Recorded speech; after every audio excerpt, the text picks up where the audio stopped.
Les marchés américains ont terminé tout près de l'équilibre ce jeudi. Le Dow Jones a perdu 0,14%.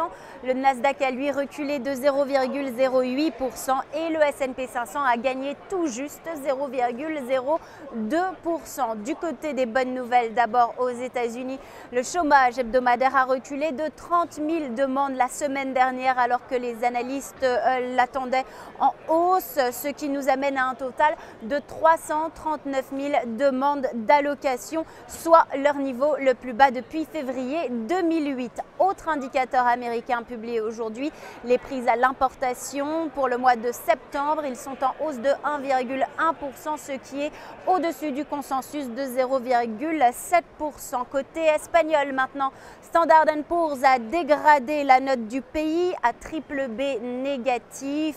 L'Espagne n'est plus qu'à un cran de la catégorie spéculative, mais les marchés s'y attendaient. Ils espèrent d'ailleurs que cela accélérera les démarches de demande d'aide pour le pays. Dans ce contexte, l'euro reste ferme face au dollar. À la clôture de Wall Street, on était à 1,2928 $ pour 1 euro. Pour finir, du côté des entreprises, revirement de situation dans la guerre des brevets qui oppose Apple à Samsung. Une cour d'appel américaine a levé l'interdiction de vente du Galaxy Nexus sur le territoire américain jusqu'au prochain procès. Le titre Apple a pesé sur la tendance, il a perdu 2% et a terminé à 628,10 $.